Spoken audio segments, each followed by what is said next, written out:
จะเป็นเส้นทางลงไปสู่ถนน13 ใต้13 เหนือ13 เหนือสำหรับผู้ใดที่อยากนำใช้เส้นทางเก่าสามารถนำใช้ได้ปกติ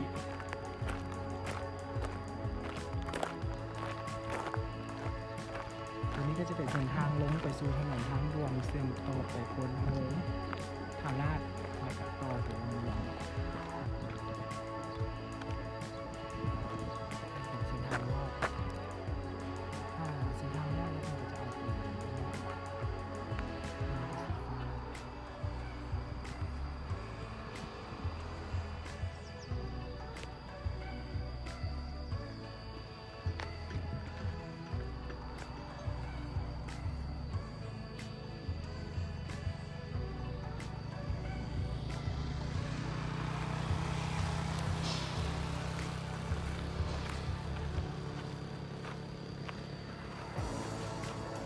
เรื่องความหนาก็ถือว่าหนาเติบสำหรับการปลูกที่นี่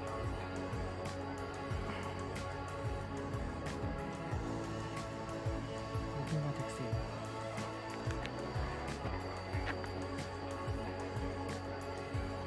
สีสุดท้าย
เป็นเส้นทางด่วนเพราะเดี๋ยวนี้จัดมากับลำเลียงเนาะตัวนี้เป็นหัวลอดพื้นทางด่วนเนาะแล้วตัวนี้เป็นเส้นทางขึ้นสู่ถนน13 เหนือสำหรับผู้ใดที่ต้องการอยากออกเส้นทาง13 เหนือไม่ใช่เส้นทางนี้เนาะ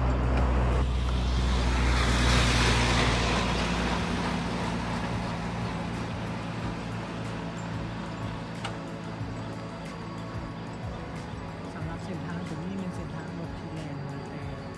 คนเฮงมีระวังเสียงเนาะเล่นขึ้นมาเถิง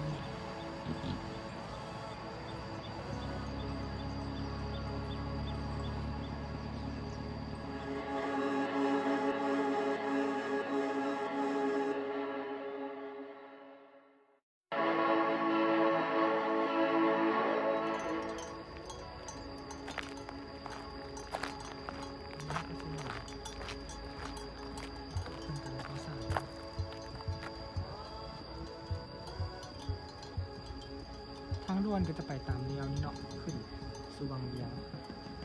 อันนี้จะเป็นทางลอดทางลุงแหวน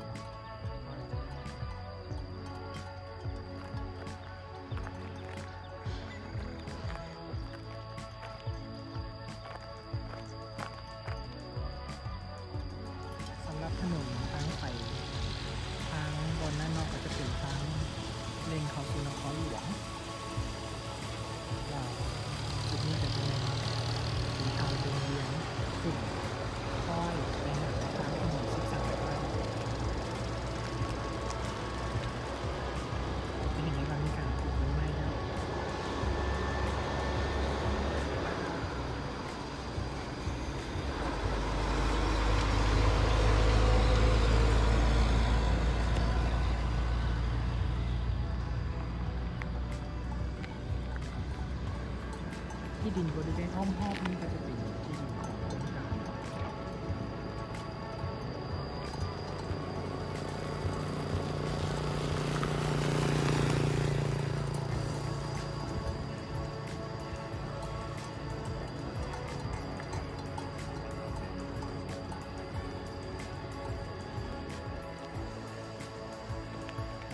ตัวนี้เป็นถนนวงเวียน